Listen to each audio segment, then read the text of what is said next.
I used to believe in fairy tales. The kind where love conquers all, where promises mean something, and where the person who gets down on one knee and slides a diamond ring onto your finger actually means it when they say, forever. I was that girl, the one who cried at wedding videos of strangers, who had her Pinterest boards organized by season for the perfect ceremony, who thought that true love was real. What a fucking joke. 3 months ago, I thought I had everything. A beautiful apartment in the city, a job I was good at, and most importantly, a man who looked at me like I hung the moon. Daniel had proposed on our 2-year anniversary with tears in his eyes and promises that tasted like honey on my lips. The diamond wasn't enormous. We were both practical people with student loans, but it sparkled with all the promises I thought we were making to each other. I wore that ring like a talisman. Whenever I felt anxious at work, I'd twist it around my finger, feeling the small bump of the diamond against my palm. A reminder that someone chose me, that someone was waiting for me, that I was loved.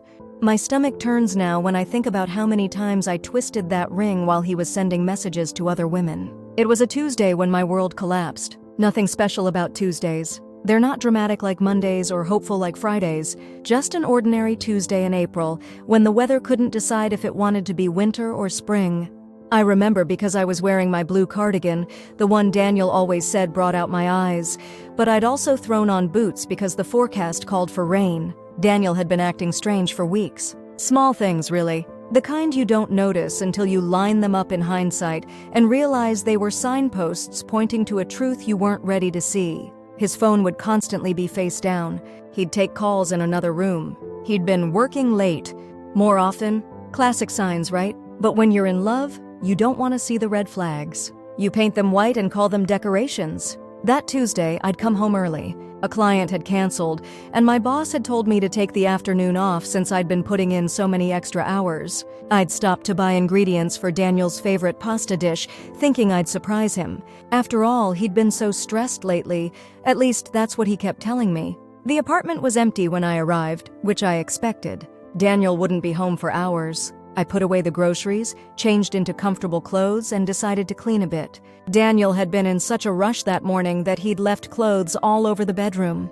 I was gathering his discarded shirts when I noticed his suit jacket had fallen halfway under the bed. As I pulled it out, something small and hard hit the floor with a dull clink. I reached under the bed, my fingers searching blindly until they closed around what felt like a small metal object. It was a cufflink. One of the silver ones I'd given him for Christmas, with his initials engraved on them. I smiled, slipping it into the jacket pocket. That's when I felt the paper, a receipt, folded neatly in his inside pocket. I almost didn't look at it. Daniel's finances weren't my business, not yet, even though we'd been talking about joint accounts after the wedding. But something made me unfold that small slip of paper. Hotel Bellamy, a bar tab from last Friday night, $243. $243 for drinks. At a hotel bar.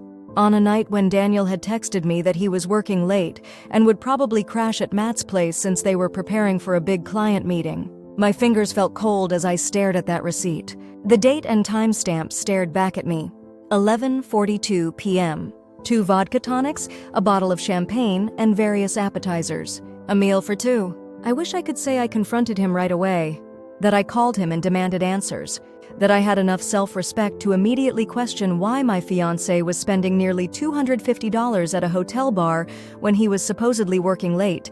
But instead, I sat on our bed, receipt clutched in my hand, and tried to come up with explanations. Maybe it was a client dinner he'd paid for. Maybe Matt had been with him and they'd splurged on drinks after work.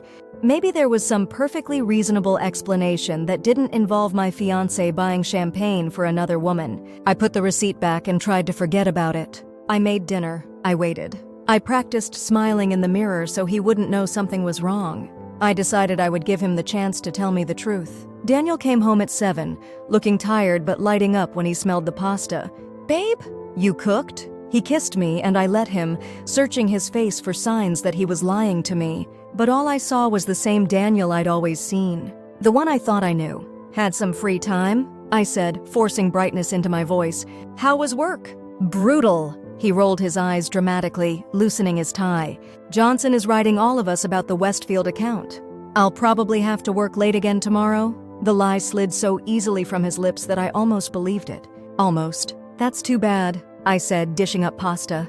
I was hoping we could start looking at wedding venues this weekend. About that? Daniel took a large gulp of wine. I might have to go into the office Saturday. Johnson wants the presentation perfect for Monday. Another lie. I could taste it now, bitter and metallic like blood in my mouth. But I just nodded and asked about his day, listening as he wove fiction and truth together so seamlessly that I wondered how many other stories he'd told me were fabrications. After dinner, while Daniel was showering, I did something I'd never done before. I took his phone. The password was my birthday, a detail that had once seemed romantic but now felt like another manipulation. My hands trembled as I opened his apps. No dating apps. Of course not. He wouldn't be that stupid. No suspicious text messages either. His email was mostly work correspondence. Instagram showed nothing unusual. I was about to put the phone down, feeling simultaneously relieved and foolish, when a notification popped up. A Gmail notification, but not from his primary account. From an account I didn't recognize, danw2287@gmail.com. Daniel's personal email was danielwalker@gmail.com. I knew that one. We'd sent each other love letters through it when we first started dating. The notification preview only showed, "New message from Tinder, you have 3 new matches." My blood turned to ice. Tinder. The dating app for people looking to meet someone. The app for single people. Not for men who had proposed marriage 3 months ago. I clicked on the notification. It opened Gmail but asked for a password, a different one than his phone password.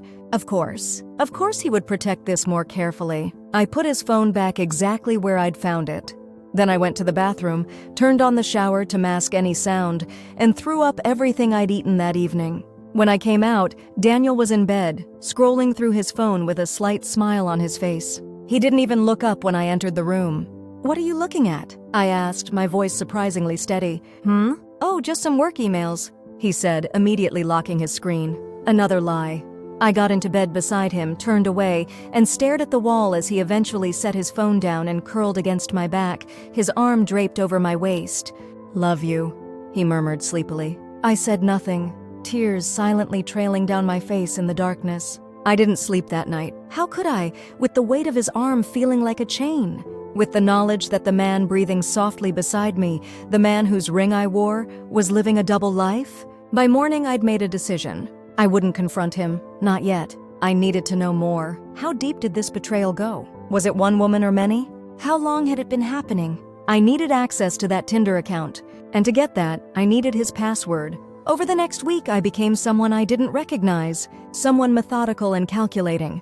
Someone who smiled and kissed her fiancé while silently watching him for clues. I memorized the movement of his fingers when he unlocked various accounts. I casually asked about old pets, childhood streets, favorite teachers, all the things people commonly use for passwords. Nothing worked. Daniel's secret email remained locked, and with it, access to his Tinder account. Then, 9 days after finding the receipt, I caught a break. Daniel was in the shower when his laptop chimed with an email notification. He'd left it open on the kitchen counter. I glanced at the screen and saw it. An email from danw2287@gmail.com had just arrived in his primary inbox. The subject line read, "Your recent transactions." I clicked it open. It was an automated message from Tinder, detailing his purchase of Tinder Gold for $29.99. The email included a receipt and account information, including his username, dantheman87. My stomach lurched at the juvenile username, but my hands were steady as I quickly forwarded the email to myself and then marked it as unread in his inbox. dantheman87. Now I had something. That night, after Daniel fell asleep, I took my laptop into the living room and created my own Tinder account. I used pictures of a friend of mine from college who had moved to Australia years ago, someone Daniel had never met. I set up a profile that I thought would appeal to him. 28, professional, loves hiking and trying new restaurants. I set the distance settings to the smallest possible radius and hoped that I'd find him. It took 20 minutes of swiping before his face appeared on my screen. Dan the Man 87, 31. Work hard, play harder. Looking for someone to join me on adventures. The profile showcased several pictures of Daniel. Daniel hiking. Daniel at a bar with friends. Daniel on the beach, shirtless. And the last photo, Daniel in the suit I'd bought him for his birthday at his company's holiday party. A photo I'd taken. I stared at the screen, my vision blurring with tears. This wasn't a mistake or a misunderstanding. This wasn't a one-time thing. My fiancé was actively searching for women. While wearing the ring that was supposed to symbolize his commitment to me, I swiped right, my finger trembling as I did so. Now all I could do was wait and see if he would match with me too. The next morning, Daniel left for work early, kissing me on the forehead while I pretended to be half asleep. The moment the door closed behind him, I grabbed my phone to check Tinder. We had matched. Not only had we matched, but he had already sent a message. Those eyes are dangerous. I might have to risk getting lost in them. Free for drinks tonight? I stared at the message, reading and rereading it. The casual confidence. The immediate invitation. This wasn't his first time doing this. I replied as my fictional self, "Tonight works." "Where and when?" His response came within minutes. "Hotel Bellamy, 8 p.m. They make the best dirty martinis in town." Hotel Bellamy, the same hotel from the receipt. This was clearly his regular spot for meeting women. I wondered how many others he had taken there, wined and dined, and then... I couldn't finish the thought. Rage and pain collided in my chest, making it hard to breathe. "Sounds perfect," I typed back. "Can't wait." I spent the day in a daze, moving around our apartment like a ghost. I touched the things we'd bought together, the coffee table we'd argued over at IKEA, the throw pillows I'd insisted on and he'd teased me about, the framed photo of us in Cabo where he'd first told me he loved me. All of it felt tainted now. All of it felt like props in a play where I'd been cast as the fool. At 6 p.m., Daniel texted me, "Working late tonight. Don't wait up. Big presentation tomorrow?" I stared at the message, a hollow laugh escaping my throat. Tonight he wouldn't even be pretending to be at Matt's. He wasn't even trying to craft a believable lie. "No problem," I texted back. "Good luck with the presentation." At 7:30, I positioned myself in the hotel lobby, hidden behind a large potted plant with a view of the entrance. I'd considered actually showing up for the date, watching his face crumble when he realized he'd been caught. But something held me back. A need to see more, to understand the full extent of his betrayal before I confronted him. Daniel arrived at 7:55, 5 minutes early. Ever punctual, even for his infidelities. He wore a blue button-down shirt I'd never seen before and carried a small gift bag. He sat at the bar, ordered a drink, and checked his phone repeatedly, a small smile playing on his lips. I took pictures. Multiple shots of him waiting at the bar, checking the time, clearly anticipating a date that wasn't his fiancée. At 8:15, he sent another message on Tinder. "Still coming? I've got a spot at the bar with your name on it." I didn't respond. I watched as he waited until 8:45, finishing 2 drinks and eventually leaving the gift bag on the bar as he paid his tab and left, shoulders slumped in disappointment. Only when he was gone did I approach the bar. "Excuse me," I said to the bartender. "That man who just left, he's my fiancé, and I think he was planning to meet someone here." The bartender gave me a sympathetic look. "He's been in a few times recently. Always well-dressed, always with women who aren't you." "I'm sorry. Did he leave something behind?" I asked, gesturing to where he had been sitting. "Yeah, a gift bag. Want me to hold it for him?" "I'll take it," I said. "And I'd like to see his tab from last Friday night, if possible." The bartender hesitated, then sighed. "Normally I wouldn't, but..." He pulled up the information on the register. "Last Friday he was here with a blonde woman. They had champagne, stayed for about 3 hours." "Thank you," I whispered, taking the gift bag. Inside was a silver bracelet with a heart charm. The card read, "For the woman who caught my eye. Looking forward to getting to know you." Danielle caught his eye, as if he was single, as if he wasn't engaged, as if I didn't exist. I left the hotel clutching the gift bag, the evidence of Daniel's betrayal. By the time I got home, my shock had hardened into resolve. This wasn't a single indiscretion. This was systematic, calculated. He had an entire separate life he was cultivating while I was planning our future. I wouldn't just confront him. I wouldn't just leave him.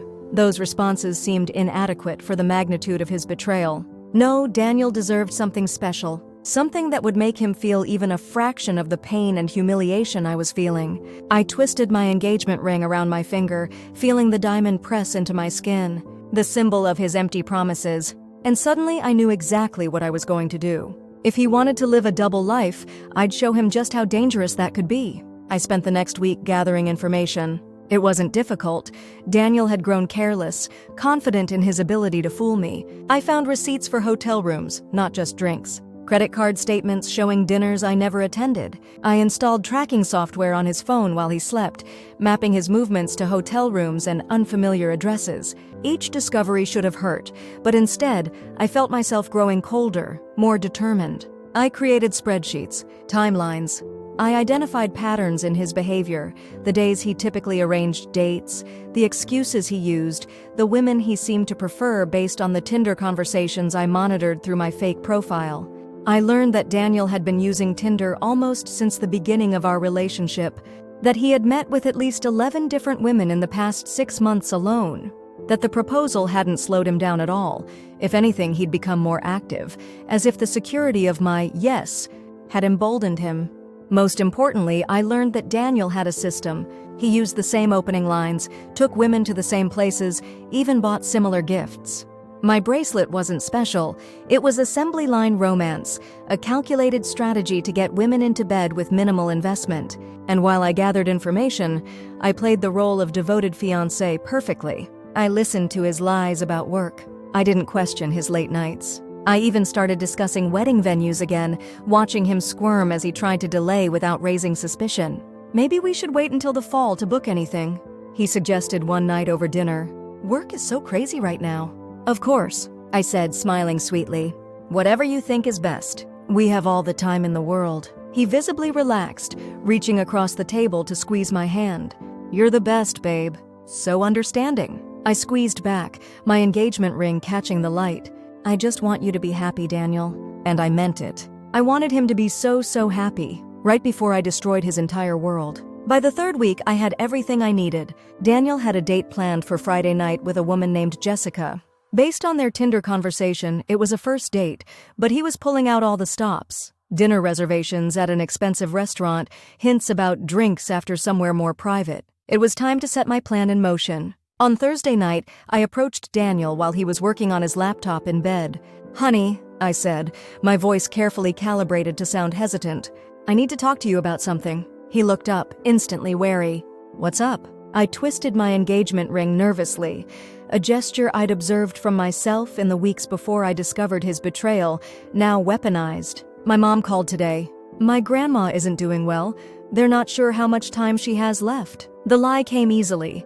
My grandmother had passed away years ago, but Daniel had never paid attention to my family details.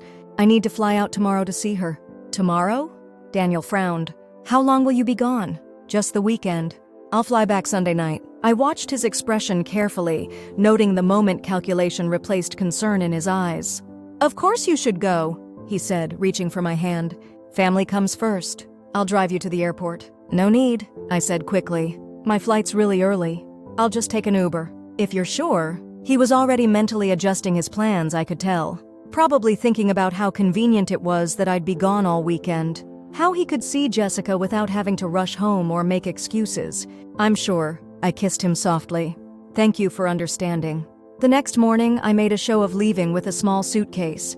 I took an Uber as promised, but not to the airport, to a hotel across town where I'd booked a room for the day. There, I prepared for the evening. I'd been growing my hair out for our wedding, but now I had it cut into a sharp bob and dyed a rich chocolate brown instead of my usual blonde. I applied makeup differently than my usual style. Darker eyes, bolder lips. I put in colored contacts that turned my blue eyes a deep amber. By the time I finished, I looked like a different person. Not drastically unrecognizable, but different enough that a man who was expecting to meet a stranger wouldn't immediately connect me to his fiancée. At 7 p.m., I arrived at the restaurant where Daniel had made reservations with Jessica. I'd already called ahead, speaking to the manager and explaining the situation. To my surprise, she was sympathetic. Her sister had gone through something similar. Table for Walker, I told the host when I arrived. Yes, Ms. Jessica. Mr. Walker hasn't arrived yet, but we have your table ready. I smiled, feeling the weight of my engagement ring on my finger. I hadn't taken it off. It was central to my plan. Daniel arrived 15 minutes later, scanning the restaurant until he spotted me. For a heart-stopping moment, I thought he would recognize me despite the changes. But his eyes moved over me with only the appreciation of a man seeing an attractive woman, not the shock of a man seeing his transformed fiancée. Jessica? He asked as he approached the table. I smiled, extending my hand. The one with the engagement ring. Yes. You must be Daniel. He shook my hand without looking at it, his eyes fixed on my face. You're even more beautiful than your pictures. Thank you. I said, lowering my voice slightly from my normal register. "You're exactly as handsome as your profile promised." He preened at the compliment, taking his seat across from me. "I ordered champagne," he said, gesturing to the bottle already chilling beside our table. "Hope that's okay." "Perfect," I replied. "I love champagne." The waiter poured 2 glasses and Daniel raised his in a toast. "To new connections." "To getting what you deserve," I responded, clinking my glass against his. We made conversation over appetizers. I asked him about his job, listening to the same stories I'd heard him tell at dinner parties, exaggerated now to make himself sound more important. I asked about his hobbies, nodding as he claimed to love hiking and travel, things he actually complained about when I suggested them. "And what about you?" he finally asked, reaching across the table to touch my hand. "What does Jessica do when she's not looking stunning at dinner?" I smiled, turning my hand under his so my ring caught the light. "I work in investigations, actually. I find things people try to hide." His eyes flicked to the ring then, a momentary furrow appearing between his brows before smoothing out. "That sounds fascinating. Like a private detective?" "Something like that." I took a sip of champagne. "I'm particularly good at uncovering people who live double lives." A flash of unease crossed his face, quickly replaced by his practiced charm. "That must be exciting work." "It has its moments." I twisted the ring deliberately. For instance, I recently worked a case involving a man who proposed to his girlfriend while maintaining multiple dating profiles. Daniel's smile faltered. His eyes dropped to my ring again, lingering longer this time. "That's quite specific, isn't it?" I leaned forward. "The interesting thing about cheaters, Daniel, is that they follow patterns. They get comfortable, careless. They use the same hotels, the same lines, the same gifts." His face had drained of color. He stared at me, really looking at me for the first time all evening. "Your hair," he said slowly. I smiled. "Do you like it?" I thought a change might be nice, especially given the circumstances. "I don't know what, don't you?" I interrupted, my voice still calm.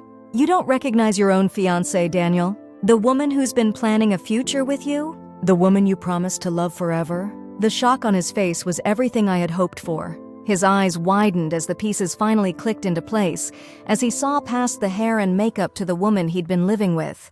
"Emma," he whispered, horror threading through his voice. How did I find out?" I finished for him, dropping the pretense of a different voice. "It wasn't difficult. You weren't exactly subtle. Hotel receipts? Late nights. And then, of course, there was your Tinder notification." He looked around frantically as if searching for escape. "I can explain." "Can you?" I asked, my voice hard now. "Can you explain the 11 women you've met in the last 6 months alone? Can you explain why you proposed to me if you had no intention of being faithful? Can you explain this?" I pulled out my phone and showed him screenshots of his Tinder conversations, dozens of them, with different women, all following the same pattern.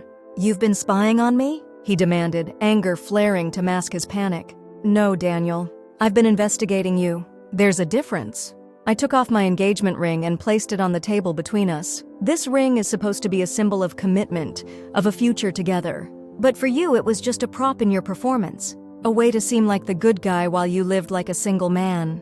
"Emma, please." He reached for my hand, but I pulled back. "I'm not finished," I said, my voice steady despite the storm of emotions inside me. "I wanted to understand the full extent of your betrayal before I confronted you. I needed to know if it was a mistake, a moment of weakness, or if this was who you truly are." I gestured to the screenshots. "Now I know."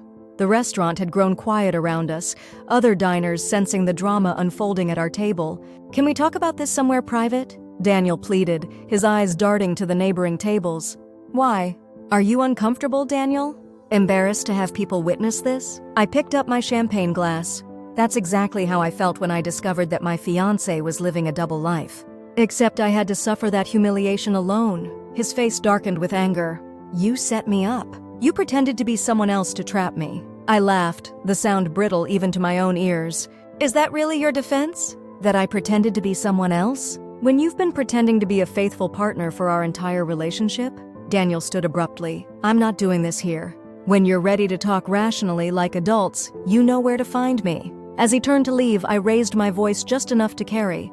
"Actually, Daniel, I don't think I'll be finding you anywhere. The locks have been changed at the apartment. Your belongings are with a storage company. They'll email you the details." The lease has been transferred to my name only. Amazing what you can do when your name is the only one with good credit on the application." He froze, turning back to me with disbelief. "You can't do that. That's my home too." I corrected, standing to face him. The apartment manager was very understanding when I showed him evidence that my fiancé was bringing strange women to our home while I was away. Apparently that violates several clauses in our lease. This was a lie. I had no evidence he'd brought women to our apartment, though I suspected he had. But the look of horrified guilt on his face confirmed my suspicion instantly. "You crazy bitch," he hissed, stepping toward me. The restaurant manager appeared at his side instantly. "Sir, I'm going to have to ask you to leave." Daniel glanced between the manager and me, realizing he was outnumbered. "Fine. But this isn't over, Emma."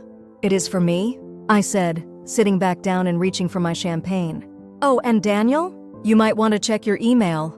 I've taken the liberty of forwarding your Tinder conversations to everyone in your contact list, including your boss, who I believe has a strict morality clause in employment contracts. That's what the Johnson account presentation was about, right?" His face went from red to white in an instant. "You didn't." "Consider it sent," I said, raising my glass. "To new beginnings." Daniel stalked out of the restaurant, nearly knocking over a waiter in his haste. The moment the door closed behind him, I let out a shaky breath, my composed facade cracking. The manager approached my table. "Are you all right, miss?" "Collins?" I nodded, though tears had begun to slip down my cheeks. "I will be. Your meal is on the house," she said, patting my shoulder. "And for what it's worth, I think you handled that magnificently." "Thank you," I whispered. When she left, I looked down at my engagement ring still sitting on the table. 3 months ago, it had been slipped onto my finger with promises of forever. Now it was just a piece of jewelry, tainted by lies. I picked it up, studying the way it caught the light. I had loved this ring once, had twisted it anxiously when I was nervous, had shown it off proudly to friends and family. Now it represented everything that had been false in my relationship. But as I held it, a new thought formed. This ring had led me to the truth. In a way, it had saved me from a lifetime with a man who could never be faithful, who would have continued his deceptions indefinitely, and perhaps it could still serve a purpose. I slipped the ring back onto my finger, no longer as a symbol of Daniel's love, but as a reminder of my own resilience, of my refusal to be made a fool of my ability to take control of my narrative. After finishing my meal and the entire bottle of champagne, I took a car back to the hotel where I'd prepared for the evening. There, I opened my laptop and checked my email. There was no message from Daniel, but there were dozens from his contacts, confused responses to the mass email I had indeed sent, containing screenshots of his Tinder conversations, hotel receipts, and a brief explanation of why I was sharing this information. I hadn't sent it to everyone, as I'd claimed in the restaurant. I'd been selective. His boss, yes, and his close friends, his parents, and a few colleagues I knew he respected. People whose opinions mattered to him. People who would force him to face the consequences of his actions, rather than allowing him to paint me as the villain in the story he would undoubtedly construct. My phone buzzed with texts from friends who had heard snippets of what happened. I ignored them for now. This evening wasn't about seeking comfort or validation. It was about closing a chapter. I ran my thumb over my engagement ring, feeling the diamond that had once represented hope and now signified clarity. Daniel had used Tinder to betray me. Perhaps it was time I used it for my own purposes. Not for revenge, I'd already achieved that. Not for rebound relationships, I needed time to heal. But perhaps for something else entirely. An idea began to form, one that could transform my pain into purpose. One that could potentially help other women avoid the humiliation I had experienced. If Daniel could use dating apps to find victims, maybe I could use them to find justice. I opened my laptop and began to type, the weight of my engagement ring a constant reminder on my finger. This wasn't the ending I had planned for my relationship, but perhaps it could be the beginning of something more important. Daniel had promised to love me forever, but his forever had lasted only until the next attractive woman caught his eye. He had never expected that I would discover his Tinder profile, much less use my engagement ring as the first weapon in my arsenal against him. But he was about to learn that breaking promises could be dangerous, especially when those promises were made to a woman who refused to break. The next morning, I woke in my hotel room with a clarity I hadn't felt in weeks.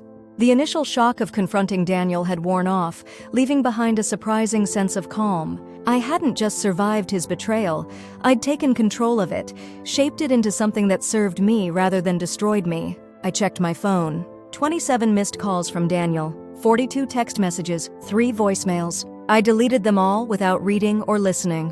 Whatever he had to say, apologies, accusations, threats, none of it mattered anymore. Instead, I opened my laptop and continued refining the plan I'd started sketching out the night before. The engagement ring on my finger caught the morning light as I typed, no longer a painful reminder, but a symbol of my new purpose, Project Diamond I called it, a system for identifying and exposing serial cheaters on dating apps. The concept was simple but potentially powerful. Create a network of women who could cross-reference dating profiles and experiences, identifying men who were in committed relationships while actively pursuing others. Not to publicly shame them, though Daniel had certainly deserved that, but to privately alert unsuspecting partners, providing them with the information I had wished someone had given me before I'd invested years in a man who couldn't be faithful. I spent the day building a prototype website, setting up secure communication channels, and drafting guidelines for verification.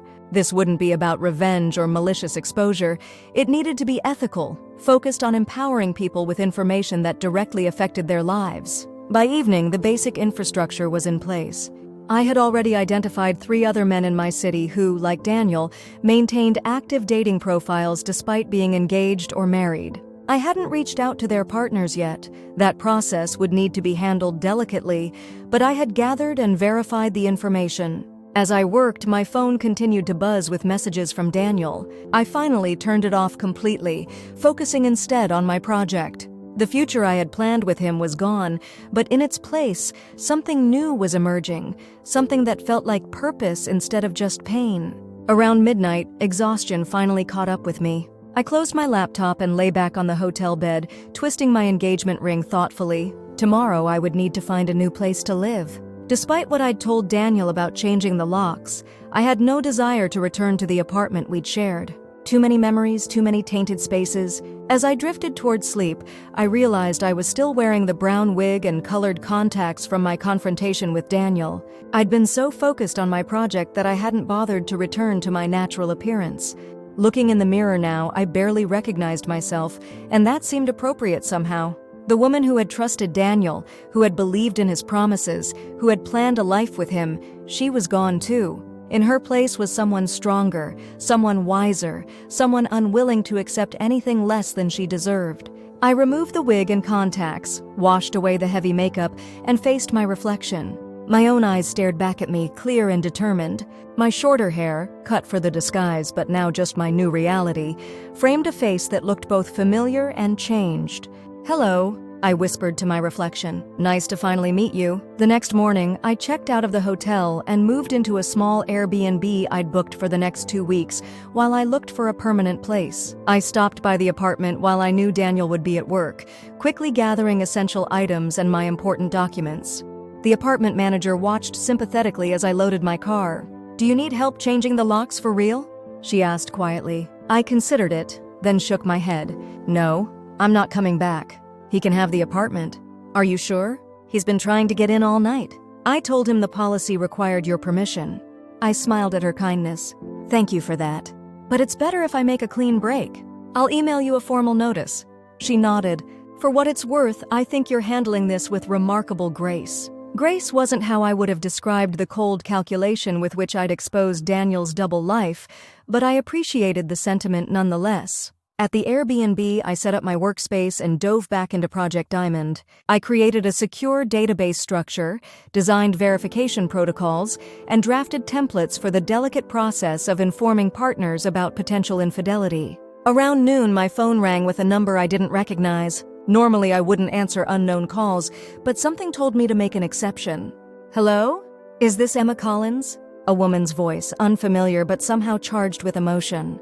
"Yes, it is. Who's calling?" "My name is Melissa Jenkins." I received your email about Daniel Walker." My heart skipped a beat. This wasn't someone from Daniel's contact list. I didn't recognize the name at all. "I'm sorry, I don't understand." "What email?" "Someone forwarded me the email you sent out. I've been seeing Daniel for about 7 months. He told me he was single." Her voice broke slightly. He gave me a bracelet with a heart charm last month, the same bracelet he'd bought for Jessica. Assembly line romance. I'm so sorry, I said, sinking onto my bed. I had no idea he was seeing someone regularly. I just knew about the dating apps. She gave a hollow laugh. Oh, I knew about those. He claimed he just hadn't gotten around to deleting them. I believed him because I wanted to. She paused. Did he really propose to you? 3 months ago. I twisted my engagement ring, while apparently still dating you and meeting new women on Tinder. God, what is wrong with men? She sighed.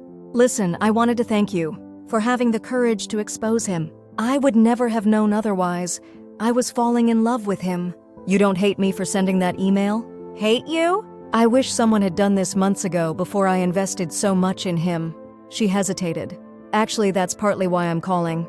Your email mentioned something about a project identifying cheaters on dating apps. Is that real or just something you told Daniel? I sat up straighter. It's real. I'm developing it now. I want to help, she said immediately. And I'm not the only one. There's a Facebook group of women who've dated Daniel. Someone started it after your email circulated. There are 14 of us so far. 14 women. The number hit me like a physical blow. Not just the occasional date or hookup, but 14 women who had been involved enough with Daniel to join a group about him while he was with me, while he was planning a wedding with me. I'd love your help, I said when I could trust my voice again. This is bigger than I imagined. It always is, Melissa said grimly. So how do we get started? By the end of the day, I had a team of 7 women, including Melissa, helping with different aspects of Project Diamond. Some were developing the technical infrastructure, others were creating verification processes, and a few were already identifying potential cases for our first investigations. What had begun as my personal response to betrayal was evolving into something larger, something with the potential to impact more lives than just my own. The engagement ring that had once represented Daniel's false promises now symbolized a commitment of a different kind, a commitment to truth, to helping others avoid the pain I had experienced. That night, as I worked late into the evening with my new team, my phone buzzed with a text from an unknown number. I know what you're doing. You'll regret this. Adi. I stared at the message, feeling a momentary chill. How had he gotten this number? I'd changed it yesterday specifically to avoid his harassment. Then I realized one of the women in our group must be feeding him information. Someone who'd joined our cause but was still loyal to him, or at least manipulated by him. Instead of responding to Daniel, I sent a message to our secure group chat. We have a leak. Daniel knows about the project. Everyone change passwords immediately, and don't share sensitive information until we identify the source. Within minutes, responses flooded in. Concern, outrage, and then, unexpectedly, a confession. It's me. I'm sorry. He showed up at my apartment crying, saying he'd kill himself if I didn't help him get in touch with Emma. I gave him your new number. I didn't tell him about the project. He must have guessed. I'm so sorry. I'm out of the group. You can't trust me. The message was from a woman named Taylor, one of the most recent additions to our team. She'd claimed Daniel had been dating her for just 3 weeks before my email exposed him. Taylor, I wrote back, it's okay. He's manipulative. That's why we're doing this. You're not out unless you want to be, but we need to be smarter about security going forward. I didn't blame her. I knew firsthand how persuasive Daniel could be, how he could make you believe anything when he turned those sincere eyes on you. She was just another victim of his manipulation. But this incident made one thing clear. Project Diamond needed to be more than just a database or warning system. We needed to help women recognize and resist manipulation, to understand the patterns of behavior that predatory men like Daniel employed. I looked at Daniel's threatening text again, then blocked the number without responding. He wanted to frighten me, to regain control. But he'd already played his hand. He'd already shown me exactly who he was. There was nothing more he could take from me. The engagement ring caught the light as I set my phone down, reminding me that while he had taken my trust, my time, and nearly my future, he had also given me something unexpected, a clarity of purpose I'd never had before. If Daniel thought his threats would stop me, he was about to learn that the woman he had underestimated was now the woman he should fear most. Not because I sought revenge, I'd already achieved that, but because I was no longer the person who could be manipulated by his lies. I was someone new, someone he had helped create through his betrayal. Someone who understood that the most beautiful diamond could be used not just as decoration, but as a cutting tool, sharp enough to slice through deception and reveal the truth beneath. And that was a woman Daniel Walker had never met before. Over the next week, Project Diamond grew rapidly. What had started as my personal response to betrayal evolved into a structured organization with clear protocols and safeguards. We implemented rigorous verification processes to ensure that our information was accurate and that our interventions were ethical. This wasn't about public shaming or revenge. It was about providing people with information that directly impacted their lives, allowing them to make informed decisions about their relationships. We developed a secure platform where people could submit suspicious dating profiles along with evidence of the person's relationship status. Our team would then verify the information through multiple sources before reaching out privately to the committed partner. We never shared screenshots publicly, never posted on social media, never did anything that could be construed as harassment or defamation. Our focus was solely on discreet notification. The work was both challenging and healing. Every time we confirmed a case of infidelity and provided that information to an unsuspecting partner, I felt a sense of purpose that helped counterbalance my own pain. I wasn't just wallowing in my betrayal, I was transforming it into something constructive. Meanwhile, Daniel's attempts to contact me grew increasingly desperate. He sent messages through mutual friends, left packages at my workplace, and even tried to reach out through my family. I maintained absolute silence, refusing to give him the closure he sought. Let him live with the uncertainty, the way I had lived with it while discovering his deceptions piece by painful piece. 10 days after our confrontation at the restaurant, I was working late at my new apartment, a small but bright one-bedroom I'd found surprisingly quickly, when my doorbell rang. Through the peephole, I saw Daniel, looking disheveled and clutching what appeared to be a bouquet of wilting flowers. I didn't open the door. "Emma, please," he called, his voice muffled through the wood.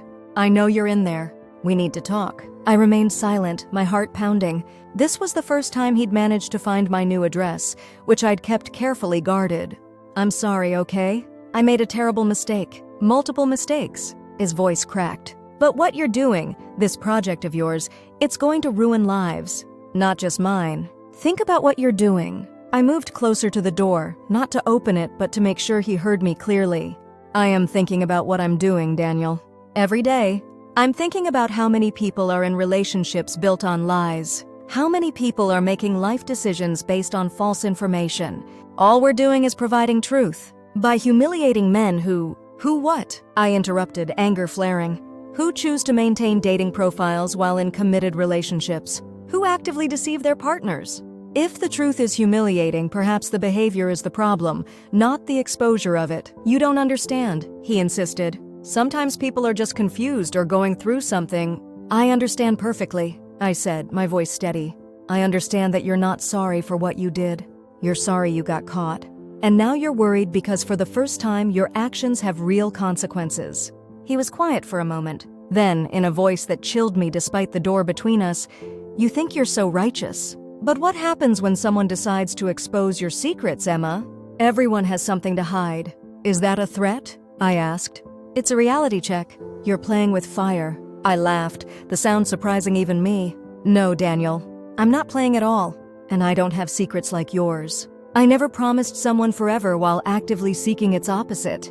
"This isn't over," he said, his tone hardening. "It was over the moment I found your Tinder profile," I replied. "Now please leave before I call the police. I have your threats documented and I won't hesitate to file for a restraining order." I heard him kick the door once in frustration, then his footsteps retreated down the hallway. Only when I heard the elevator doors open and close did I allow myself to sink to the floor, trembling with a mixture of fear and resolve. He was right about one thing. What we were doing with Project Diamond was powerful, and with that power came responsibility. We weren't just exposing cheaters, we were potentially altering the course of relationships, marriages, families. It was a responsibility I took seriously, which was why we had implemented such strict verification protocols and ethical guidelines. But his threats, veiled as they were, concerned me. Not because I feared he would find something to use against me, but because his desperation might drive him to more dangerous actions. I texted Melissa, who had become both a colleague in Project Diamond and something of a friend. "Daniel just showed up at my apartment. Threatened that everyone has secrets that can be exposed. Think we need to be careful. Her response came quickly. That sounds scary. Want me to come over? Or should I call someone? I'm okay, I replied. He's gone. But I think we need to consider security measures for everyone involved in the project. Already on it, she texted back. Taylor's brother is a security consultant. He's helping us strengthen our systems. But physical security is different. Maybe we should all consider security cameras at least. It seemed extreme, yet the look in Daniel's eyes when I'd rejected his attempts at reconciliation had contained something beyond hurt or anger.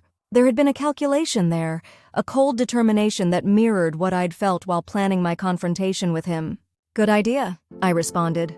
I'll look into it tomorrow. That night, I slept fitfully, dreams interrupted by images of Daniel standing outside my door, of locks failing, of secrets exposed. I woke before dawn, checking and rechecking that my door was securely locked before finally giving up on sleep altogether. As I made coffee, I twisted my engagement ring absently, a habit I hadn't yet broken. The diamond caught the early morning light, throwing fractured patterns across my kitchen wall. I studied them thoughtfully, reminded of how a single object could create such complex reflections, just as a single betrayal had splintered my life into unexpected new patterns. My phone pinged with an email notification. The subject line made my heart skip.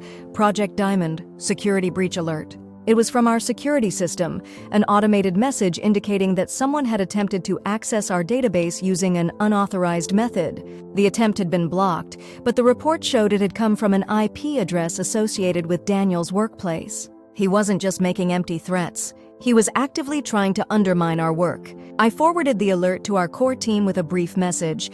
This is why our security measures matter. He's trying to shut us down. By the time I finished my coffee, responses were flooding in. Concern, of course, but also determination. No one suggested we pause or reconsider the project. If anything, Daniel's attempts to breach our security only reinforced the importance of what we were doing. Melissa called as I was getting ready for work. Taylor's brother thinks Daniel probably hired someone to try to hack us, she said without preamble. The attempt was too sophisticated for an amateur. Great, I sighed. So now he's spending money to stop us. Money he doesn't really have, she pointed out. According to Taylor, he's been telling the women he dates that he's struggling financially, asking some of them for loans. This was news to me. Daniel and I had maintained separate finances, but he'd always seemed comfortable, spending freely on dinners, trips, and of course, his secret dating life. That doesn't make sense, I said slowly. He makes good money at his firm. Unless he's been living beyond his means to maintain all these relationships. Melissa finished my thought. Expensive dates, gifts, hotels, it adds up when you're seeing multiple women. I thought about the apartment I'd left him. The rent was steep, and while we'd been planning to split it, my name had been primary on the lease due to my better credit score. If he was struggling financially, that would explain his desperate attempts to reconcile. He needed my income as much as he had enjoyed my ignorance. This changes things, I said. If he's desperate for money, he might be more dangerous than I thought, or easier to deal with. Melissa suggested. Everyone has leverage. You just need to find it. After we hung up, I sat at my kitchen table thinking about leverage. Daniel wanted to shut down Project Diamond. He also apparently needed money, and he was afraid of exposure, not just to me, but to his broader social and professional circles. I picked up my phone and composed a brief email. Daniel, I understand you're concerned about Project Diamond. I'm willing to discuss parameters that might address your concerns while maintaining the integrity of our mission. If you're interested in finding a mutually acceptable resolution, we can meet in a public place of your choosing. This is a one-time offer. I didn't expect him to respond immediately, but my phone rang less than 5 minutes after I sent the email. What parameters? He demanded without greeting. Hello to you too, Daniel, I said calmly. Cut the crap, Emma. You said you're willing to discuss, so talk. I took a deep breath. Not over the phone. In person, in public, with witnesses. He was silent for a moment. Fine. Coffee shop on 7th. Noon today. I'll be there. I said. Come alone and be prepared to listen more than you speak. Always the one giving orders, he muttered, but agreed before hanging up. As I finished getting ready for the day, I considered what I would offer Daniel. Not a shutdown of Project Diamond, that was non-negotiable. But perhaps some assurance that our focus wasn't personal vengeance against him specifically. That, combined with the right incentive, might be enough to de-escalate his increasingly concerning behavior. I arrived at the coffee shop 15 minutes early, selecting a table near the back with a clear view of the entrance, but also within sight of the baristas. I'd asked Melissa to sit at a separate table nearby, close enough to intervene if needed, but not immediately recognizable as being with me. Daniel arrived precisely at noon, his appearance more polished than when he'd shown up at my apartment. He'd gotten a haircut, wore a crisp button-down, and had clearly made an effort to look composed. Only the shadows under his eyes betrayed his stress. He sat across from me without ordering a drink. So, parameters. I studied him for a moment, noting the slight tremor in his hands, the tightness around his mouth. The Daniel I had loved, or thought I had loved, had always been confident, at ease in any situation. This man looked hunted, Project Diamond continues, I said directly. That's non-negotiable. But we're willing to implement a one-time exemption policy. His eyes narrowed. Meaning? Meaning that anyone who voluntarily removes all dating profiles while in a committed relationship, who provides verifiable proof of this removal, and who makes amends to the partner they've deceived, can request to be excluded from our notification system. Amends? What the hell does that mean? I shrugged. That's between each person and their partner. It might be counseling, transparency measures, financial compensation, whatever the wronged party feels is appropriate. He leaned back, crossing his arms. So basically, you're running an extortion scheme. Do what the scorned woman wants or get exposed. No, I said firmly. We're offering a path to redemption for those who genuinely want to change their behavior. The notification happens regardless. We believe people deserve to know if their partner is being unfaithful. The exemption just means we don't continue monitoring after amends have been made and verified. And who decides if these amends are sufficient? You? His tone was scathing. As I said, that's between each person and their partner. I met his gaze steadily. In your case, there is no partner asking for amends. I'm not your fiancé anymore, Daniel. I'm not asking for anything from you personally. Confusion flickered across his face. Then why offer this at all? What do you get out of it? Peace, I said simply. Your attempts to breach our security need to stop. Your threats need to stop. Your showing up at my apartment needs to stop. In exchange, we won't specifically target you or your future relationships for monitoring unless we receive a direct report about new dating profiles. He processed this for a moment. So if I leave you and your project alone, you'll leave me alone? Essentially. Although to be clear, this isn't about me personally. It's about the security of everyone involved in Project Diamond. Daniel drummed his fingers on the table, thinking. And if I don't agree? If I decide your little vigilante operation is harmful and needs to be shut down, I smiled thinly. Then we continue as we have been. But I should mention that while researching cases for Project Diamond, we've uncovered some interesting patterns. For instance, men who maintain multiple secret relationships often engage in financial deception as well. Sometimes there's evidence of fraud, embezzlement, tax evasion. His face paled. Are you threatening me? I'm making an observation, I said calmly. About patterns we've observed. As I said, Project Diamond isn't about you specifically, Daniel. But fraud is fraud, whether it's emotional or financial. He stared at me, a muscle working in his jaw. You've changed, he finally said. Yes, I agreed. That tends to happen when you discover your entire relationship was a lie. Not everything was a lie, he said, his voice softening. I did love you, Emma. In my way, I felt a sudden wave of exhaustion. Your way wasn't enough, Daniel. It wasn't even close. I stood up, gathering my bag. You have until the end of the week to decide. Either way, don't contact me directly again. Any communication can go through our project email. As I turned to leave, he reached out, catching my wrist. You're still wearing it, he said, looking at the engagement ring on my finger. Why? I gently but firmly removed his hand. Because it reminds me of what I survived, and what I'm building from the ashes. Without waiting for his response, I walked away, nodding slightly to Melissa as I passed her table. Outside, in the bright afternoon sunlight, I took a deep breath, feeling lighter somehow.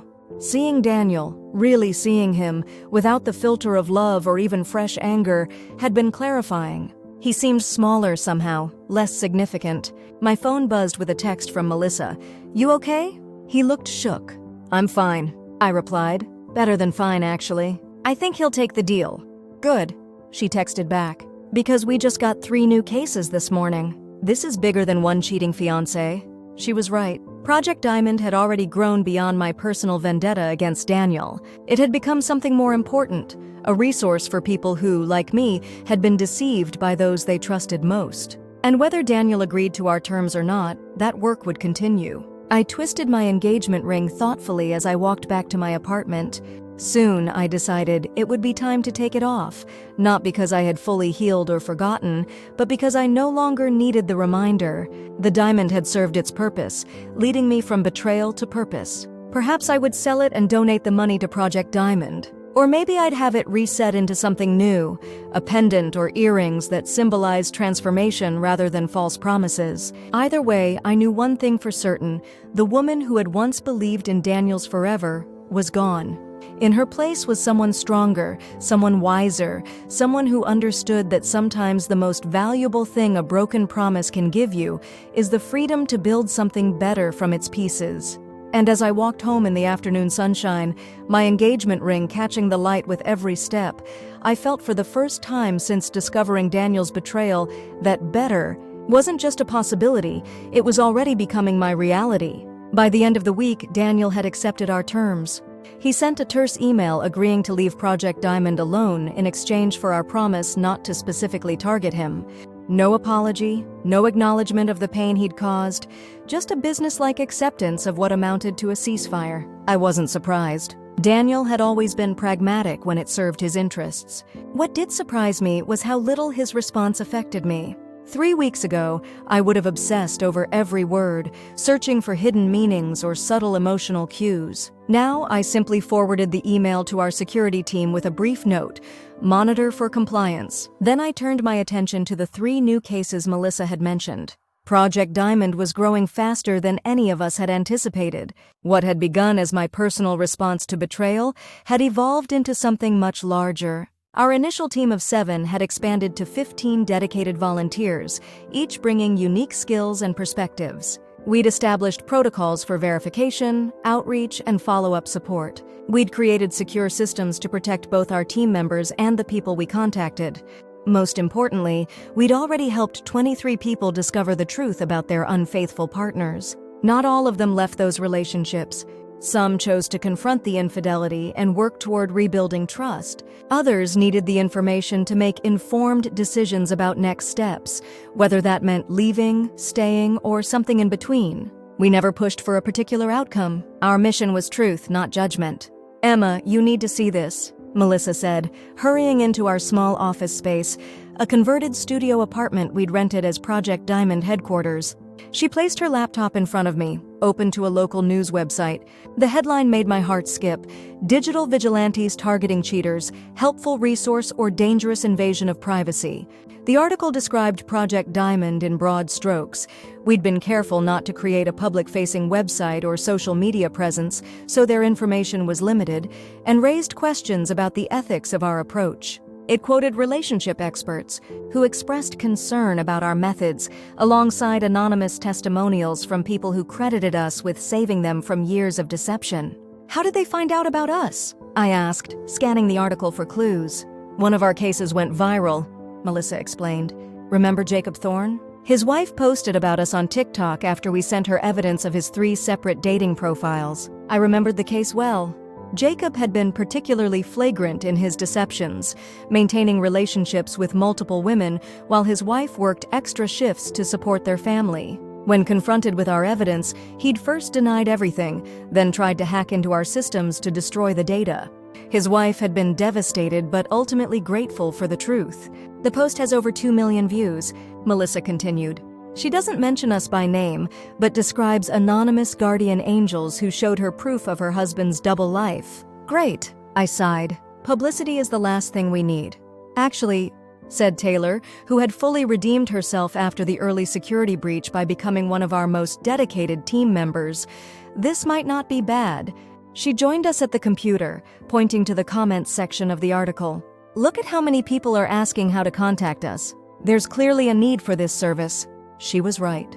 The comments were overwhelmingly supportive, filled with stories of people who wished they'd had access to our resources during their own experiences with infidelity. Many expressed frustration that they'd wasted years with partners who were systematically deceiving them, only to discover the truth by accident. Maybe we should consider creating a more public presence, Taylor suggested. Not revealing our identities, of course, but making it easier for people to submit cases. I twirled my engagement ring, still on my finger, still serving as a reminder of both betrayal and strength. It's risky, I said slowly. More visibility means more vulnerability to attacks, both technical and legal. True, Melissa acknowledged, but it also means helping more people. Let me think about it, I said. In the meantime, let's beef up our security even more.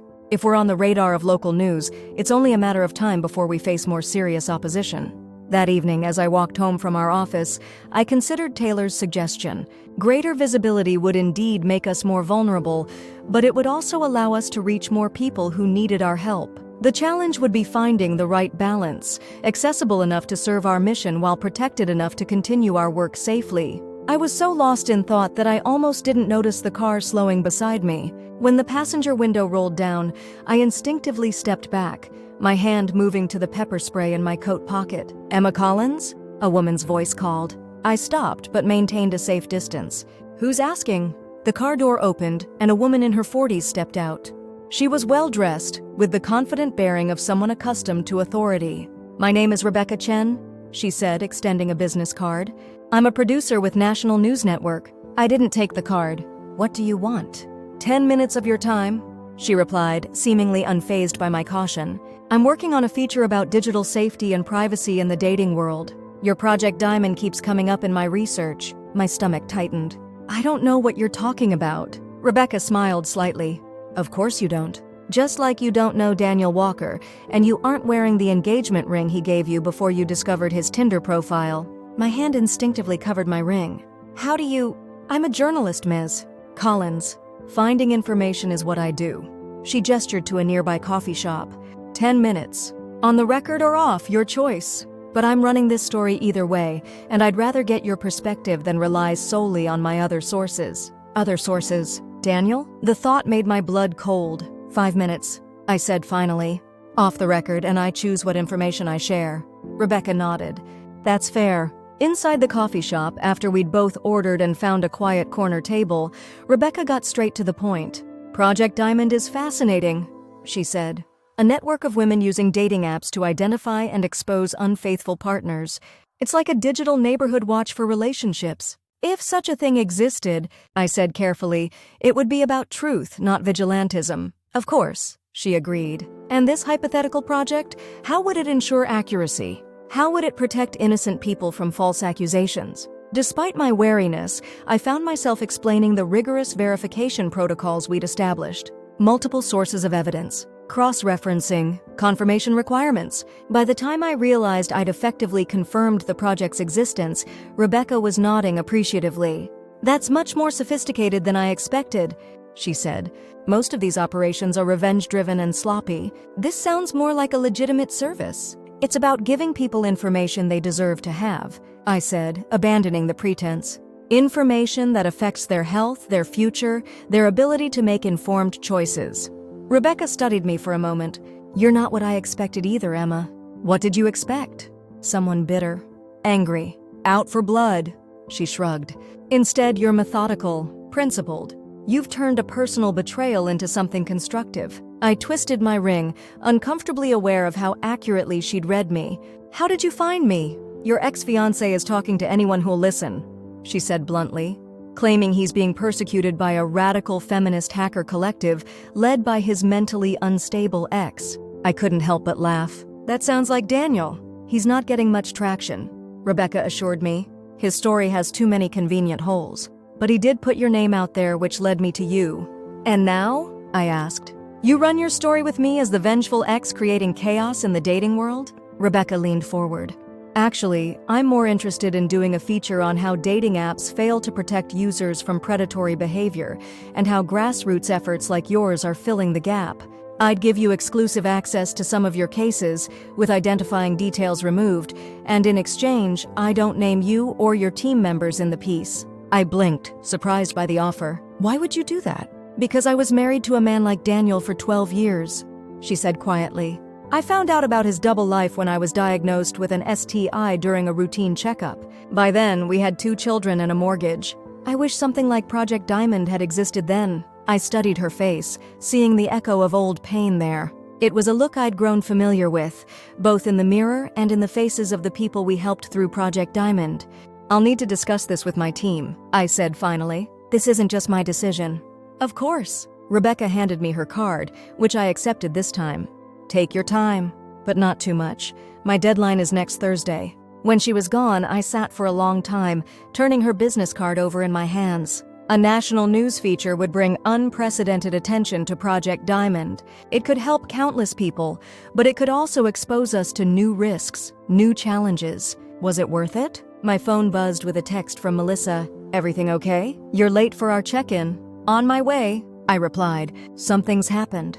Something big. The team's reaction to Rebecca's proposal was mixed. Melissa saw the potential benefits of broader reach but worried about increased scrutiny. Taylor was enthusiastic about the opportunity to help more people. Others expressed concerns about privacy, security, and the possibility that our methods could be misinterpreted or misrepresented. I don't trust journalists, said Vanessa, our newest team member. They always have an angle. Rebecca seemed genuine, I countered, and she's offering us anonymity. Until the next big story comes along, Vanessa argued. Then we're expendable. We debated late into the evening, weighing risks against benefits. Eventually, we reached a compromise. We would provide Rebecca with carefully selected case studies, general information about our methods, and anonymous testimonials from team members. In exchange, she would agree in writing not to reveal our identities or specific operational details. And we get to review the piece before publication, Taylor added, non-negotiable. I called Rebecca that night to outline our terms. To my surprise, she agreed readily. That's actually more access than I expected, she admitted. I was prepared for a harder negotiation. We're not hiding anything, I told her. We believe in what we're doing.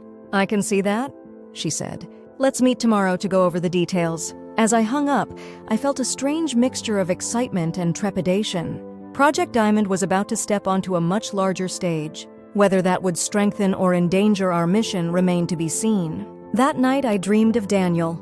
Not the charming man I'd fallen in love with, nor the exposed liar I'd confronted in the restaurant. Instead, he appeared as a shadow, formless and indistinct, circling me as I tried to protect something cupped in my hands, something small and bright that I knew instinctively was precious.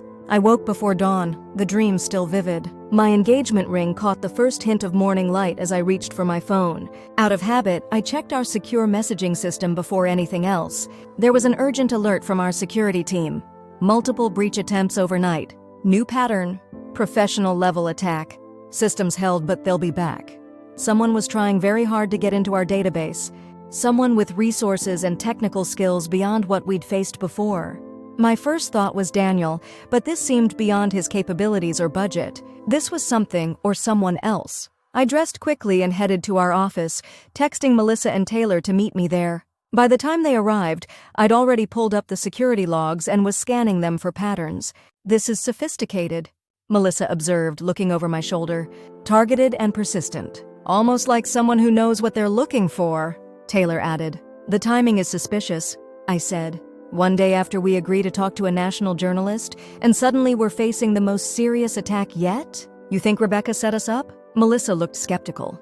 I think we need to be careful about what information we share with her, I replied. And we need to find out who's behind these attacks. I might be able to help with that, said a new voice from the doorway. We turned to see Jason, Taylor's brother and our security consultant. He rarely came to the office, preferring to work remotely on our systems. The attacks are coming from a corporate IP range, he continued, joining us at the computer. It's being routed through multiple proxies, but I've traced it back to its origin. He pulled up a document on his tablet and showed us. Monarch Dating, Inc. I stared at the name, momentarily confused. The dating app company? One of the biggest, Jason confirmed. They own 5 different dating platforms, including Tinder. I finished, the pieces suddenly clicking into place. They own Tinder, which means, Melissa said slowly, we're not just dealing with angry cheaters anymore. We've attracted the attention of a multi-billion-dollar industry. Taylor whispered. The implications were staggering. Project Diamond had been designed to expose individual cheaters, but in doing so, we'd inadvertently challenged the business model of dating apps themselves. Apps that profited from user engagement, including engagement from people in committed relationships who were secretly looking elsewhere. Can they get in? I asked Jason. Can they access our data? Not with their current approach, he said. But they have resources we don't. It's only a matter of time before they find a vulnerability we've missed. Then we need to move fast, I decided. Back up everything to offline storage. Redistribute our most sensitive files to separate secure locations. And Jason, I need you to build us something new, a decentralized system that can't be taken down by attacking a single point. That's ambitious, he said carefully. And expensive. We'll find the money, I promised, though I had no idea how. Project Diamond operated on donations from grateful clients and our own limited personal funds. We couldn't outspend a corporate giant. What about Rebecca in the article? Taylor asked. Do we still go forward with that? I twisted my engagement ring, thinking. Yes, I said finally. But we change our approach. Instead of just providing case studies of individual cheaters, we highlight the pattern of dating apps facilitating infidelity and their apparent willingness to attack those who expose it. Turn their attack into part of the story. Melissa nodded approvingly. Clever, but dangerous, Taylor warned. We're picking a fight with people who have a lot more resources than we do. She was right, of course. We were a small group of volunteers going up against a corporate entity with legal teams, technical experts, and significant financial backing. It wasn't a fair fight by any measure. But then, neither was a relationship where one person secretly maintained dating profiles behind their partner's back. Neither was a system that profited from deception and betrayal. Neither was a world where truth was considered less important than privacy, when that privacy enabled harm. I never wanted this to become some kind of crusade, I admitted. I just wanted to help people avoid the pain I experienced. But if Monarch Dating is trying to shut us down, they clearly see us as a threat to their business, which means we're making a difference. A difference that could get us sued into oblivion, Jason pointed out pragmatically. Only if they can prove who we are, I countered, which is why we need that decentralized system, and why we need to be even more careful about protecting our identities. I looked at my engagement ring, the diamond that had once symbolized a false promise, and now represented a very different kind of commitment. I signed up for this the moment I decided to turn my pain into purpose. The rest of you didn't. If anyone wants to step back, now's the time. No judgment. The room was silent for a long moment. Then Melissa spoke. I'm in. Me too, said Taylor. Jason sighed dramatically. I guess someone has to keep you all from getting yourselves hacked. Their support warmed me, pushing back the cold fear that had settled in my chest since seeing the security alert. We were outmatched and under threat, but we weren't alone. And we weren't wrong. All right then, I said, straightening my shoulders. Let's get to work. The next week was a blur of activity. Jason and his technical team worked around the clock to build our new decentralized system. Melissa coordinated with Rebecca on the story, carefully controlling what information we shared. Taylor led the effort to secure our existing data and establish new protocols for protection. Meanwhile, I focused on a different problem: money. If we were going up against a corporate giant, we needed resources. I had some savings, but not nearly enough to fund a sophisticated technical infrastructure and potential legal defense. The solution came from an unexpected source. After our third planning session ran late into the night, I found myself sitting alone in our office, staring at my engagement ring. The diamond caught the harsh fluorescent light, fracturing it into prisms across my desk. Still wearing it, huh? I looked up to see Vanessa in the doorway. Despite her initial skepticism about the Rebecca Chen story, she'd thrown herself fully into the preparations, revealing an unexpected talent for strategic communication. Force of habit, I admitted. Though I'm not sure why I keep it on. The relationship is long over. Maybe it's not about the relationship anymore, she suggested, sitting across from me. Maybe it's about what the ring has come to represent to you. I twisted it thoughtfully. Betrayal? Disappointment? Bad judgment? Or resilience? Transformation? Purpose? She shrugged. You took something meant to chain you to a lie and turned it into the catalyst for helping others find truth. That's a generous interpretation. It's what you did with Project Diamond, too, she pointed out. Took a personal pain and transformed it into something powerful. Her words resonated, stirring something in the back of my mind. Transformation. taking something designed for one purpose and repurposing it for another. Vanessa, I said slowly, how much do you think an engagement ring is worth? She glanced at my hand. Depends on the diamond. That one? Probably a few thousand, depending on quality. And if we had 20 such rings? Her eyes widened as she caught my meaning. You want to ask our clients to donate their engagement rings? The ones from the relationships we helped them leave? Not donate, I clarified. Invest. We sell the rings, use the money to fund our infrastructure, and offer them a share of any future revenue if we ever monetize certain aspects of Project Diamond. That's actually brilliant, Vanessa said. Many of those women don't want the rings anyway. Too many painful memories. This gives them a chance to transform that pain into something meaningful, just like you did. The next day, I reached out to 10 former clients who had left their relationships after our intervention. I explained our situation, the corporate opposition, the need for resources, our vision for expanding Project Diamond's reach. Then I proposed the investment opportunity: contribute their engagement rings or other jewelry from their former relationships, receive a stake in our future. 7 said yes immediately. 2 asked for time to think about it. Only 1 declined. By the end of the week, we had a collection of rings, necklaces, and other jewelry with a combined value that exceeded my most optimistic projections. I can't believe this worked, Melissa said as we cataloged the items. You're basically creating a venture fund out of broken engagements. Poetic justice, Taylor commented. The symbols of false promises funding a system to expose false promises. I picked up a particularly large diamond ring, a 3-carat stone in a platinum setting that must have cost a small fortune.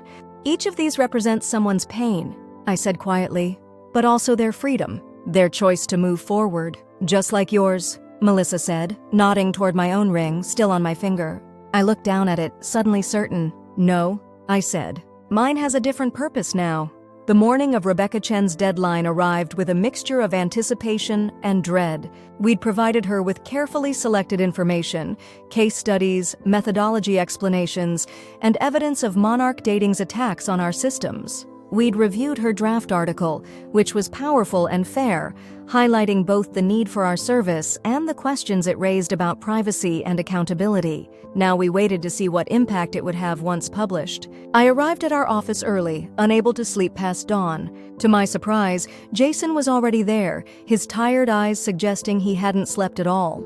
I've been monitoring their attacks, he explained, gesturing to his multiple screens displaying complex data visualizations. They've changed tactics. How so?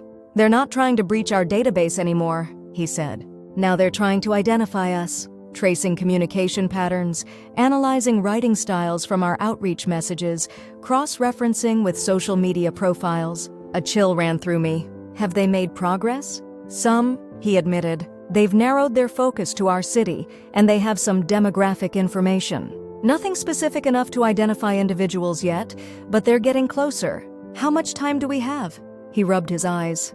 Hard to say. Weeks, maybe. Days if they get lucky or if someone makes a mistake. I nodded, processing this. Then we need to accelerate our plans. How close are we to launching the decentralized system? 70% there.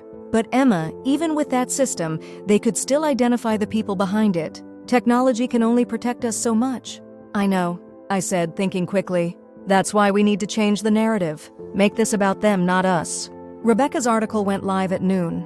Within hours, it had been shared tens of thousands of times across social media platforms. The response was overwhelming, mostly supportive, with many people sharing their own experiences with infidelity and deceit enabled by dating apps. By mid-afternoon, Monarch Dating had issued a statement denying any attempt to breach our systems and reaffirming their commitment to user privacy.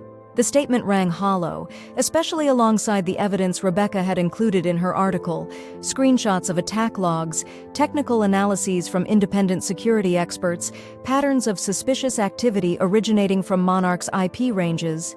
Our secure contact form received over 500 messages that day, people seeking help, offering support, sharing stories, and in some cases, warning us about potential risks to our operation. One message in particular caught my attention. It came through an anonymous email rather than our contact form, addressed directly to me by name. Emma, Monarch is planning legal action. They've identified you as Project Diamond's founder and plan to make an example of you. Lawsuit to be filed tomorrow morning. Get ready. A friend. I stared at the message, my blood running cold. I'd known this was a possibility, even a probability. But the reality of it, the imminence, was still shocking. Melissa, I called, my voice steadier than I felt. We need to implement Contingency Plan B. Now. Contingency Plan B was something we'd developed in the days after discovering Monarch's attacks. A defensive strategy designed to protect both our people and our mission if we came under direct legal threat. Within an hour, our team had gathered at the office. I showed them the anonymous warning. Could be a bluff, Taylor suggested, trying to scare us into shutting down. Maybe, I acknowledged. But we need to assume it's legitimate and respond accordingly. Which means, Vanessa asked. I take full responsibility, I said. Officially, publicly. Project Diamond becomes my creation, my initiative, my decision. The rest of you were minimally involved, technical support, administrative assistance. Nothing that makes you legally culpable. Protests erupted immediately. Absolutely not, Melissa said firmly. We're in this together. This isn't just your battle, Taylor added. We all believe in what we're doing. I held up my hand for silence. I appreciate that. But strategically, this is our best option. One target is easier to defend than many. One person can be protected more effectively than a group. And one person can be destroyed more effectively too, Jason pointed out. I'm not planning on being destroyed, I assured him. I have some ideas about how to handle this. What ideas?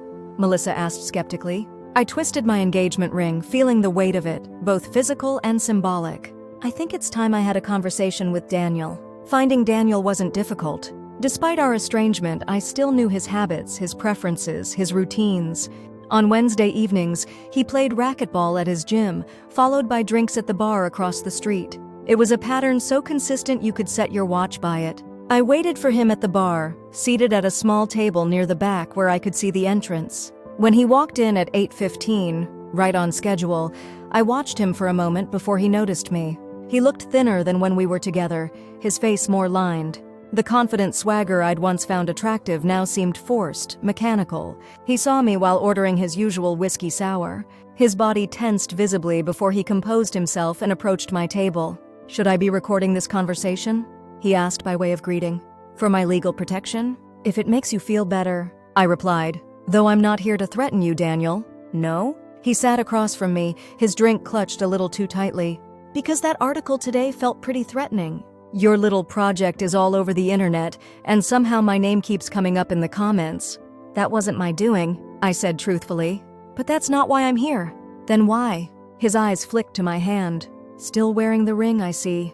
It reminds me of important lessons, I said, like how appearances can be deceiving. He flinched slightly at that. Good. He should remember the consequences of his deceptions. What do you want, Emma? Information, I said directly. About Monarch dating. You've been talking to them, haven't they? About me, about Project Diamond. Daniel's expression flickered, surprise quickly masked by calculation. What makes you think that? Because they're targeting me specifically. Because they know details only someone familiar with the project's origins would know. Because you have every reason to want to see Project Diamond shut down. He took a long swallow of his drink. And if I have been talking to them, then I want to know what you've told them, what they're planning, and what they've offered you. He laughed, a short, bitter sound. Why would I help you? You destroyed my reputation. My career is hanging by a thread. All because you couldn't just break up like a normal person after finding out I had a few casual connections on the side. A few casual connections? I repeated incredulously. Daniel, you were living a complete double life. You were actively dating while wearing an engagement ring. That's ancient history, he dismissed. The point is, you went nuclear. You humiliated me. You created an entire organization dedicated to doing the same to others. Why would I possibly help you now? I leaned forward. Because Monarch Dating isn't your friend. They're using you to get to me, and when they're done, they'll discard you. They don't care about your reputation or your career. They care about protecting their business model, which Project Diamond threatens. You're just trying to save yourself, he accused. I'm trying to understand what I'm up against, I corrected. Monarch is planning to sue me tomorrow. I want to know on what grounds, with what evidence, and with what endgame. Daniel's eyes widened slightly, genuine surprise this time. How did you know about the lawsuit? I have my sources, I said. What did they offer you, Daniel? Money? A job? Revenge? He was quiet for a long moment, studying his drink. When he looked up, his expression had shifted from hostility to something more complex. "They approached me after seeing my name connected to yours in some local coverage," he finally said. "Offered me a consulting fee to explain the origins of Project Diamond and identify its key members. I gave them what they wanted, your name mostly, and some background. In exchange, they paid me and promised a position in their PR department once this blows over." "And the lawsuit?" I pressed. "What are they planning?" "Multiple claims," he said, his voice lower now. "Tortious interference with business relations, defamation, computer fraud. They have a legal team building a case designed to bankrupt you and make an example of you. They're serious, Emma. They see Project Diamond as an existential threat." I nodded, absorbing this. It was largely what I'd expected, though the intensity of their response suggested we'd hit a deeper nerve than I'd realized. "Thank you for being honest," I said. He looked surprised at my gratitude. "Don't thank me. I'm not doing this to help you. I don't like being used either." Even so, I stood to leave, then paused. "Daniel, why did you do it? Was I not enough? Was something missing?" The question had burned in me since discovering his betrayal, though I'd never allowed myself to ask it directly. Now, facing what might be our last conversation, I needed to know. He sighed, suddenly looking very tired. "It wasn't about you, Emma. It was never about you. It was about me, my insecurities, my need for validation, my inability to commit fully to anything or anyone. You were too good for me," he continued. "Too honest, too genuine. I knew I'd never measure up, so I created situations where I didn't have to, where I could be the version of myself that each woman wanted to see. That's a sad way to live," I said softly. "Yes," he agreed. "It is." As I turned to leave, he called after me. "Emma, what are you going to do about the lawsuit?" I looked back at him, my hand absently touching my engagement ring.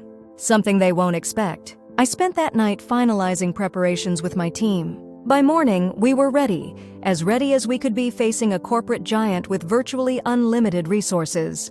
The lawsuit arrived as predicted, delivered by a stern-faced process server who found me at our office at 9:17 a.m. The document was thick, filled with legal language accusing me of everything from defamation to computer crimes. The damages sought were astronomical, clearly designed not just to punish me, but to send a message to anyone else who might consider similar actions. According to the filing, Monarch Dating demanded I shut down Project Diamond immediately, turn over all data collected, apologize publicly for false allegations of corporate misconduct, and pay damages exceeding $3 million. I read through it carefully, noting which allegations had merit, few, and which seemed designed primarily to intimidate, most. Then I handed it to our newly retained lawyer, a sharp-eyed woman named Priya who specialized in digital rights cases and had agreed to represent us on a contingency basis. "Standard corporate bullying tactics," she observed, flipping through the pages. "They're hoping you'll be too frightened to fight." "I'm frightened," I admitted. "But I'm still fighting." "Good," she said with a smile. "Because we're going to give them a surprise at this afternoon's press conference." Yes, press conference. While Monarch had been building their legal case against me, we'd been constructing our own response, a public statement addressing the lawsuit and announcing a significant evolution of Project Diamond. At 2 p.m., I stood before a small gathering of journalists in a rented conference room downtown. Rebecca Chen sat in the front row, her expression professionally neutral, but her eyes encouraging. "Thank you all for coming," I began, conscious of the cameras recording my every word. "My name is Emma Collins, and I am the founder of Project Diamond. Today, Monarch Dating Inc. filed a lawsuit against me personally, seeking to shut down our operation and punish me for creating a service that helps people discover infidelity enabled by dating apps. This legal action is not surprising. When powerful companies feel threatened, they often resort to intimidation rather than innovation." I held up the lawsuit for the cameras. "These allegations are largely without merit, and we will contest them vigorously in court. But more importantly, this lawsuit has crystallized something we've been considering for some time. Project Diamond was born from my personal experience with betrayal. My fiancé, who proposed to me with this very ring," I held up my left hand, the diamond catching the light, "maintained active dating profiles throughout our relationship, using platforms owned by Monarch Dating to facilitate deception and infidelity. When I discovered this, I created Project Diamond to help others avoid the pain I experienced. What began as a small volunteer effort has grown into something much larger, a movement of people committed to transparency and truth in relationships. Today I'm announcing the next evolution of that mission. Project Diamond is becoming Diamond Trust, a registered nonprofit organization dedicated to relationship transparency, digital ethics, and supporting victims of deception. This was the culmination of Contingency Plan B, transforming our underground operation into a legitimate, transparent organization with proper legal protections and clear ethical guidelines. Diamond Trust will operate with complete transparency. Our methods, our mission, and our leadership will be public, not hidden. Our funding will come from donations and grants, not shadowy sources. Our work will be guided by an ethics committee including relationship counselors, privacy experts, and legal advisors. Most importantly, Diamond Trust will advocate for changes in how dating platforms operate, calling for stronger verification, clearer relationship status indicators, and more responsible policies regarding users who are clearly engaged in deceptive practices. I took a deep breath, moving to the most critical part of my statement. As for the lawsuit filed today, I accept full personal responsibility for Project Diamond's past operations. No other team members should face legal consequences for actions taken under my direction. However, I reject Monarch Dating's characterization of our work as illegal or unethical. We have never published false information. We have never hacked into private systems. We have never encouraged harassment or vigilantism. What we have done is provide verified, factual information to people who deserve to know the truth about their relationships. If Monarch Dating considers that a threat to their business model, perhaps they should examine why their platforms facilitate deception rather than attacking those who expose it. I concluded by announcing the launch of Diamond Trust's website, which included detailed information about our mission, our methods, and our leadership team, those members who had chosen to publicly identify themselves, which was most of them. The questions afterward were predictably intense. Journalists wanted to know everything: how we obtained our information, how many cases we'd handled, what evidence we had of Monarch's attacks on our systems, whether we feared legal repercussions. I answered as transparently as possible, referring technical questions to Jason, who had agreed to be identified as our security director, and ethical questions to Melissa, our newly named executive director. When it was over, I felt simultaneously exhausted and exhilarated. We had taken Monarch's attempt to silence us and turned it into an opportunity to amplify our message. We had moved from the shadows into the light, transforming a potentially devastating lawsuit into a platform for advocacy. That went well, Priya said as the journalists dispersed. You presented as principled and reasonable, not at all the vengeful ex they're trying to paint you as. It's not over, I cautioned. Monarch has resources we can only dream of. True, she acknowledged, but they have something else you don't have, a terrible public relations position. They're essentially arguing that people shouldn't know if their partners are cheating on them using Monarch's apps. That's not a stance that will win public sympathy. She had a point. Already, social media was buzzing with support for Diamond Trust. Hashtags like #StandWithDiamond and Truth in Relationships were trending. Rebecca Chen's live coverage of our press conference had been shared thousands of times. So what's next? I asked. Now we fight the legal battle, Priya said, which, thanks to your transformation into a proper nonprofit with transparent practices, just became much easier. That evening, as I finally returned to my apartment after the longest day of my life, I found a small package outside my door. Inside was a jewelry box containing a delicate silver pendant in the shape of a diamond. A note accompanied it: for transforming pain into purpose, for showing us all how to reclaim our power. This isn't an ending, it's a beginning. The Diamond Trust team.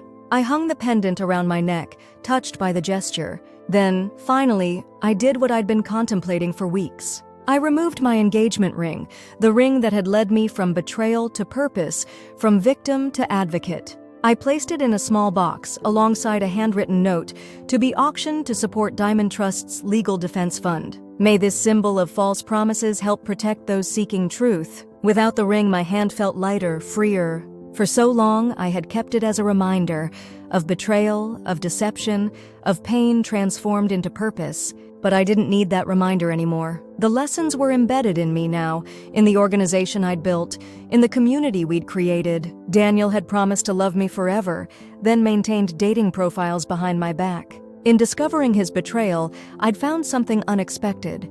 Not just the strength to leave him, but the purpose to help others facing similar deceptions. Not just anger at one man's lies, but determination to challenge the systems that facilitated those lies.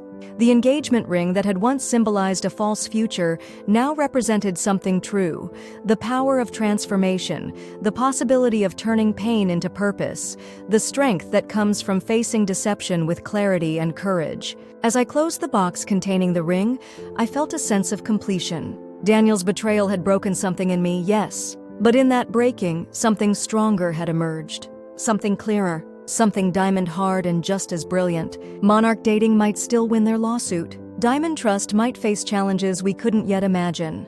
The road ahead would certainly contain both victories and setbacks. But standing in my apartment that night, I knew with absolute certainty that I had already won the most important battle, the one for my own truth, my own strength, my own future. Daniel had promised to love me forever, then betrayed that promise through a dating profile I'd discovered using the very ring he'd given me. The irony wasn't lost on me.